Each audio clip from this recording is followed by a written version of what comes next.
Endi qarang, bu bolaga mana shu Ponchi bolaga masalan sportni bu hali yosh bola bo'lgani uchun o'shanga kelishtirib aytaman. Zalga chiqib shug'ullansa yaxshi, faqat trener bo'lish shart. Aytganimdek $50, $100 ga trener sotib olasiz, keyin bo'ladi. Chunki noto'g'ri tosh ko'tarib qo'ysa travma qilib qo'yishi mumkin. Tushundingizmi? O'zidan o'zi boshimcha kirib bu bola ko'tarish mumkin emas. O'zidan o'zi kirsa bitta ikkitasi bilan gaplashadi-da, manaqa dori ichyapman, manaqa kash ichyapman desa, haligini ichib ko'rishi mumkin. Boks deylik, boksyorlarimiz chiqyapti, ko'ryapmiz, havas qilyapmiz. Ularda ham professional trener borda. Mana mahallamda o'sha yoshligidan borib yurgan bitta bola ko'zi ko'rmay qolgan. Kaltani qattiqroq yeb.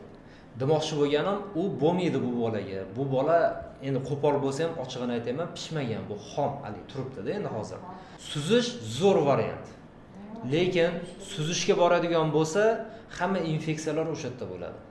Masalan, deylik, gepatit bo'ladimi, boshqa infeksion kasalliklar, infeksion yuqumli kasalliklari yashirin davri ham bo'ladi-da. Rosa ham zo'r qaraydigan basseyn bo'lsa, olib borsangiz bo'ladi. Rostdan yaxshi yoki uyga basseyn qurib berish kerak.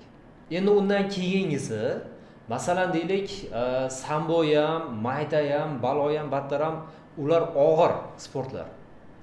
Ularda ham baribir travma oladi. Bu bolaga hozir mumkin emas. Keyinchalik da mumkin.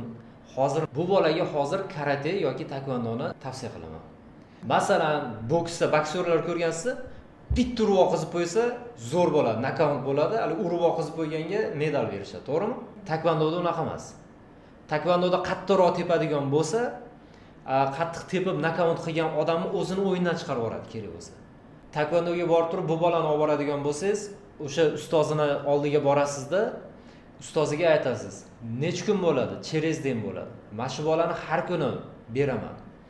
Masalan, deylik, через день bo'ladi deb turib, deylik, vznosiga 200 ming so'm oladi. Shuni 400 ming beraman, har kuni kelsin deng. Tushundingizmi? O'shanda keyin bu bola har kuni mashg'ulotda bo'ladi, oshiqcha vestni yo'qotadi.